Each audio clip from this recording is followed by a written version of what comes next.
Alright guys, also welcome to my YouTube channel. My name is Carlo Nestor and I am a brand strategist. So my mission is simple: to help you build a charismatic brand, a brand that people feel like there is no other option for. Alright, so in this video we are going to be looking at how to position your brand to attract more sales. Alright, so how to position your brand to attract more sales. But before we go ahead, please kindly subscribe to my YouTube channel and click on the notification icon so that you can be notified when next a video like this comes up. Alright, so let's head on to what we have for today: how to position your brand to attract more sales. Alright, so let's move on.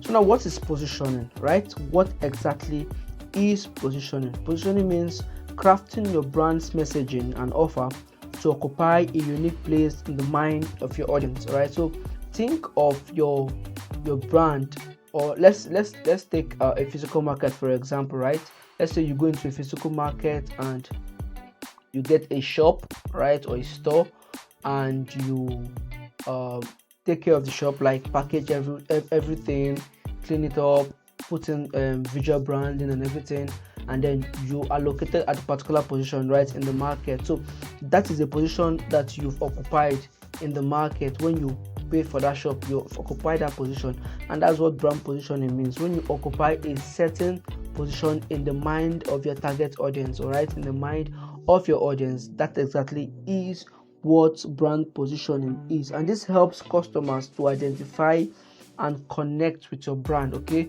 so this is like giving them a reason to identify and connect with your brand. That is what positioning is.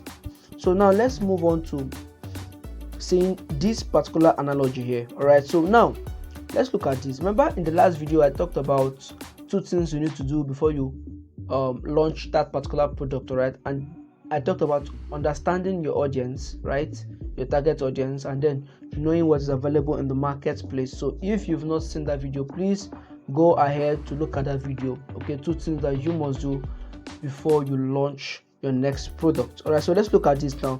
You will see that at the top left, you see what your customers want.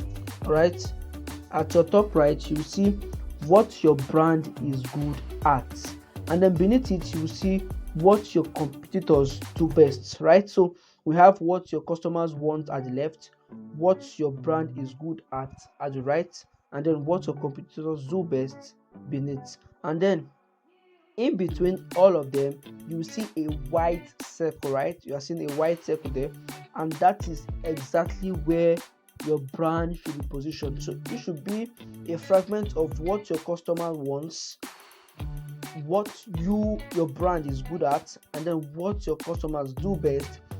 You should be able to pick out things from there to be able to position properly. Remember, I said in the last video about understanding your audience.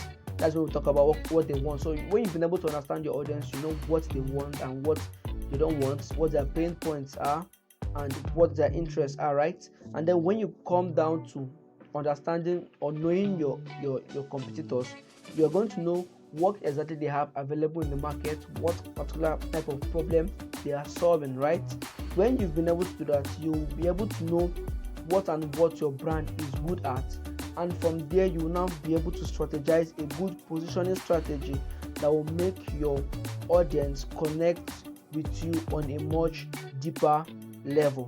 Right, so let's move on. Now, what are the types of positioning strategy? I have like 4 major types of positioning strategy. Right, so number one is the hyper specialization positioning strategy. Now what this means is that you are taking a part of the market and you are building an expertise around it. All right, so it's more like saying, it is another word for it is niche focused strategy. Right, niche focused strategy. So it's more like taking a part of the market and build expertise around it, especially if you are in a very saturated market. So a market that's saturated with a lot of competitors, right, and a market that is saturated with competitors who are offering generalized services. All right, so we have competitors who are offering generalized services. They are doing a lot of things for a particular audience. Okay, like doing this and that. So what you can do in this situation is to pick a fragment of the market, right? To pick a kind of service in the market and specialize on it, okay? And specialize on it, build expertise around it, and position yourself as an expert in that particular service. That is a positioning strategy, such that you now become the go-to person whenever people think about that particular service. Alright, so people trust you more because they feel like you are so good at it that no one else will do it better than you. Alright, so and this is one approach you can do if you are into selling of let's say food, for example. Okay, so you sell food and you are in to open a big restaurant or something.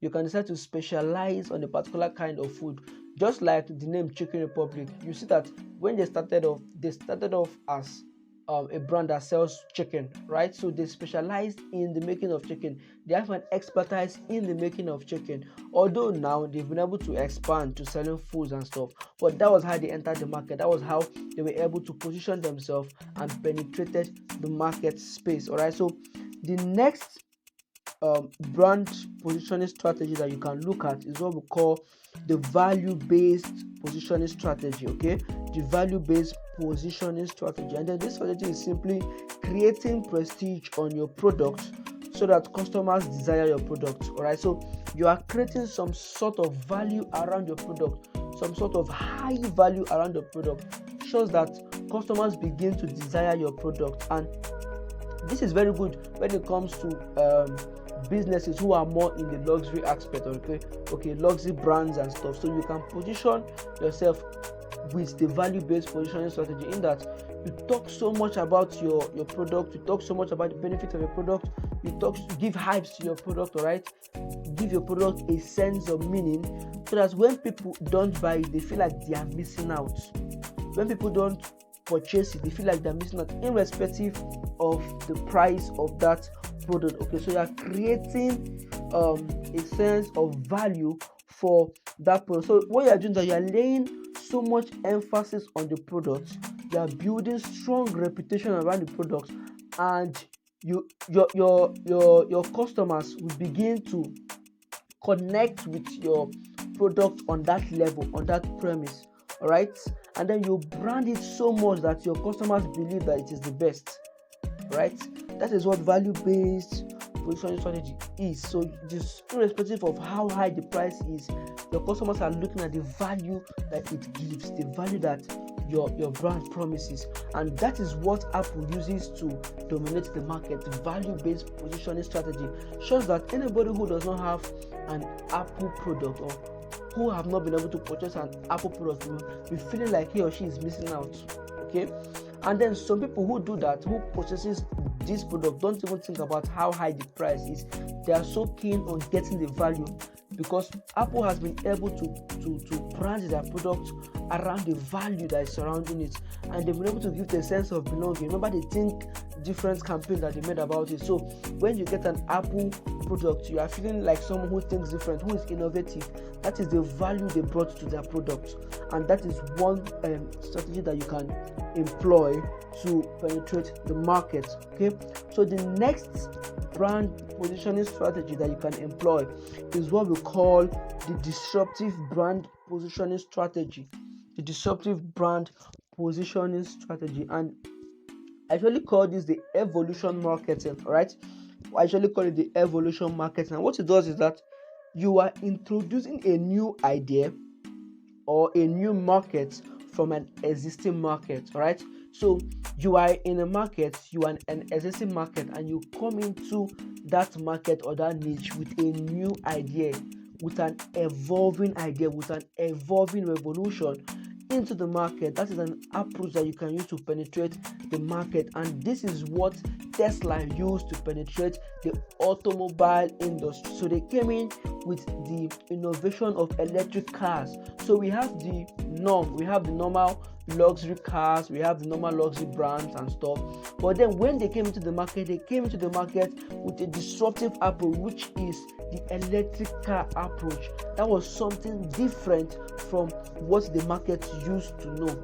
All right, and that is one way you can approach brand positioning. All right, so the next one is what we call the convenience brand positioning strategy, and this is very simple. It's an avenue where you make life easier for your consumers. All right, so you are making life easier for your consumers, either by location, by ease of access. So you're making access very easy for them. All right, you are increasing their productivity, you are saving their time. Remember, we are more in the Gen Z environment or the Gen Z dispensation, and you notice that the Gen Zs, they don't like things that will stress them or will waste their time. So if you're coming into the market with that approach or with that particular positioning strategy, in that you are giving them ease of access, you are giving them leverage, you are giving them more productivity with less time, okay, you are saving them more time, you are giving them more functionality, that is an approach that you can use to penetrate the market space. And that is what seller used to penetrate the fintech market. So they came into the market with better convenience, all right, in that you can be able to follow up your prospect, right? They came into the market with landing page. You can create landing page in seller. They came into the market with a lot of things that makes marketing easier for you as a marketer. All right, they came to the market with a lot of things that make marketing easier for you as a marketer, as against the other fintech products or companies that were already in existence. And that is how they were able to penetrate the market space. All right, so these are 4 ways that you can penetrate the market, leveraging on brand positioning. All right, so thank you very much for watching till the end. Please don't forget to like, share, and subscribe to my YouTube channel if you love this video. See you in the next video.